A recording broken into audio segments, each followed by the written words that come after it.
Kaiju number 8 episode 30 में आप सबका स्वागत है। पिछले एपिसोड में हमने देखा था वाइस कैप्टन होसना फर्स्ट डिवीजन का बेस काइजू हेडक्वार्टर में आते हैं और सबके साथ मीटिंग करते हैं और वहीं पे हमें पता चलता है काइजू नंबर 6 वेपन सूट का हकदार और कोई नहीं बल्कि रेनो इचिकावा है। अब आगे एपिसोड के शुरू में हमें थोड़ा सा पास्ट के सीन दिखाया जाता है।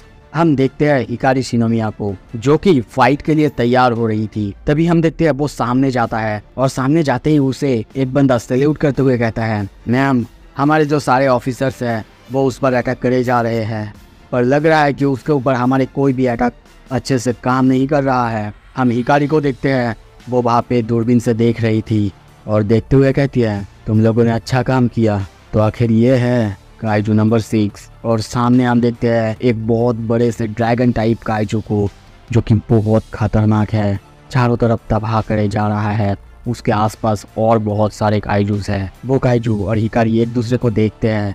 हिकारी कहती है, तो ये है काइजू किंग। सीन शिफ्ट होता है, हमें प्रेजेंट का सीन दिखाया जाता है जो वो उगाता को देखते हैं। वो सोचता है तो वो है नंबर 6 का कैंडिडेट। तभी देखते हैं वो ड्रिंक पीते हुए कहने लगता है, पता है तुम्हें उन्होंने हमें एक बहुत बड़ी सी प्रॉब्लम में फंसा दिया है ना टुको डियर। वो कहती है, सर अब ड्यूटी में है, पता है ना आपको।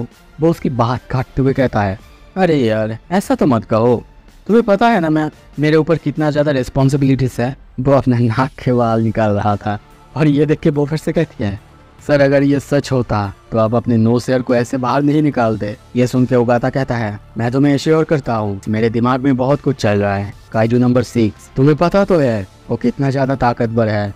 उसका फोर्टिट्यूड लेवल 9.6 है और उसने जो चारों तरफ तबाही मचाई थी तुम्हें सब कुछ पता है।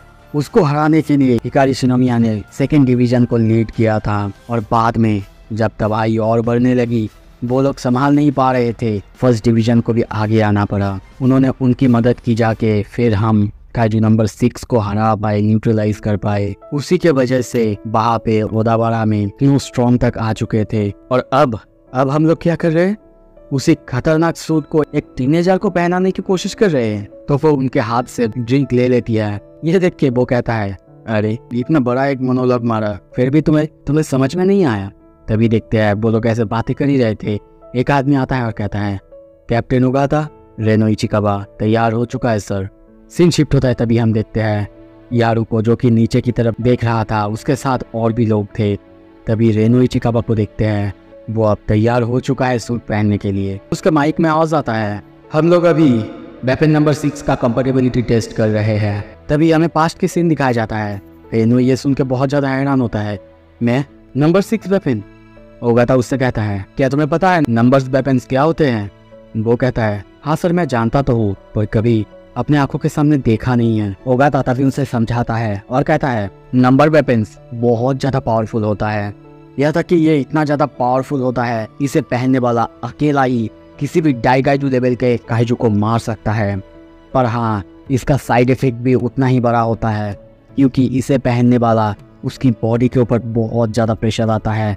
इतना ज़्यादा कि कभी कभी तो ऐसा होता है किसी ऑफिसर को उनके डिस्चार्ज से पहले ही मरना पड़ता है। और तुम्हें क्या पता है जिस वेपन सूट को तुम पहनने जा रहे हो वो अब तक का सबसे ताकतवर सूट है। ये सुन के रेनो थोड़ा सा चौंकता है, उसको हम थोड़ा सा डरा हुआ देखते हैं। और तभी ओगाता कंटिन्यू करते हुए कहता है, देखो मुझे पता है मुझे ये सब नहीं कहना चाहिए पर आई विल बी फ्रैंक, मुझे लगता है कि तुम्हें इस ऑफर को ठुकरा देना चाहिए। तभी रेनो को देखते हैं प्रेजेंट में।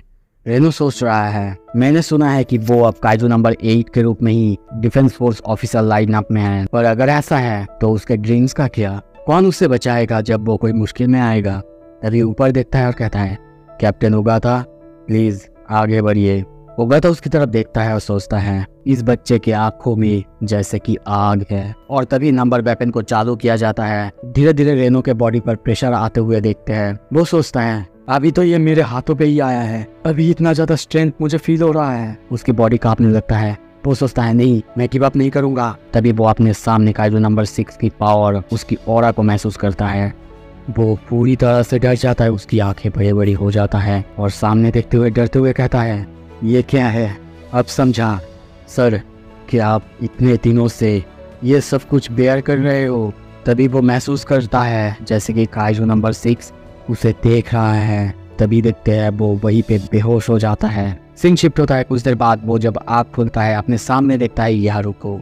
यारू उसे देख के खुश होता है, पर हम देखते हैं वो एक हॉस्पिटल में है और सोचता है क्या मैं नंबर 6 वेपन के साथ मैच होने में फेल हो चुका हूँ। पर तभी वहीं पे हम ओगाता को देखते हैं जो कि उसे कहता है अब तुम्हें समझ में आया, जो तुम्हें हमने दिया था वो बस 1% था। मैं तुम्हें अभी भी बोलूंगा तुम्हें शायद इस ऑफर को ठुकरा देना चाहिए। यहाँ तक कि उनकी इस बात में यारू भी हाँ कहता है, पर रेनो तभी कहता है नहीं मैं करूँगा। वो बहुत सीरियस होकर ओगाता की तरफ देखने लगता है।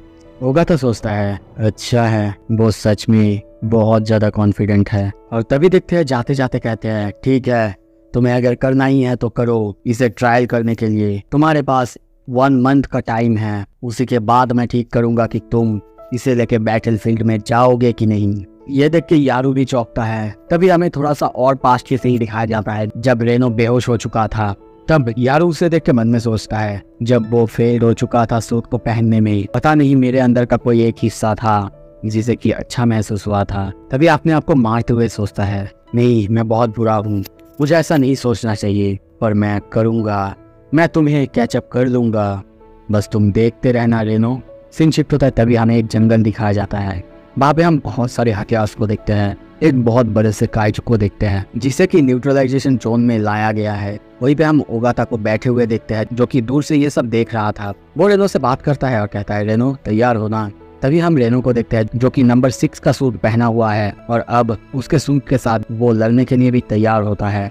उसके पीछे हम देखते हैं यारू को जो कि उसको इस सूट में देख रहा था और सोचता है तो ये है नंबर 6 सूट। इसके पावर तो अभी तक रिलीज भी नहीं हुआ है, पर मैं यही से फील कर सकता हूँ एक फ्रीजिंग कोल्ड एनर्जी जो कि इसमें से बाहर आ रहा है। दूसरी तरफ देखते हैं ओगाता सोचता है स्टिल मैं सोच भी नहीं सकता था वो अपना ताकत इतना बढ़ा लेगा, 1 महीने के अंदर वो इस सूट को पहनने के लायक हो जाएगा। तो को देखते हैं वो कहती है पता है सर आपको डाटा के हिसाब से वो अभी तो उतना ज़्यादा ताकतवर नहीं है, मतलब पावर अनलिश के मामले में वो हिकोरू शिनोमिया जितना ताकतवर तो बिल्कुल नहीं, पर जिस हिसाब से उसका ताकत इम्प्रूव हो रहा है वो हिकोरू से बहुत ज़्यादा है। ये सुन के ओगाता कहता है मुझे लगता है कि इसे ही तो हम कहते हैं प्रोडिजी। पर फिर भी वो अपने चेयर से उठता है और कहता है लाइव कॉम्बैट बहुत ज़्यादा डिफरेंट होता है, यहाँ पे ऐसा कुछ भी हो सकता है जो कि तुमने कभी एक्सपेक्ट किया ही ना था। इचिकाबा मेरी बात सुनो, तुम अभी अपने प्लेटून के साथ एक मोल टाइप काइजू को मारने जा रहे हो जिसका कि फॉर्टिट्यूड लेवल है 6.4। अगर तुम इस काइजू को हैंडल नहीं कर पाया, न्यूट्रलाइज नहीं कर पाया, तो मुझे ही इसे न्यूट्रलाइज करने के लिए आगे आना होगा। तो चलो अब समय आ चुका है देखने की क्या तुम ही सच में सही हो नंबर 6 का वेपन सूट पहनने के लिए, दिखाओ कि तुम क्या कर सकते हो। और उनके ये कहते ही हम देखते हैं रेनो इचिकाबा के साथ साथ सारे जो ऑफिसर्स है वो लड़ने के लिए तैयार होता है। रेनो सामने की तरफ जंप करता है, वो भी बहुत ही फास्ट, जो देख के यारू बहुत ज़्यादा हैरान होता है। सामने की तरफ देखते हुए कहता है अली क्रैप वो बहुत ज़्यादा फास्ट है। वो भी सामने की तरफ दौड़ने लगता है और कहता है नहीं अभी होल्ड बैक करने का टाइम बिल्कुल भी नहीं है, मुझे उसे पकड़ना ही होगा, फुल रिलीज।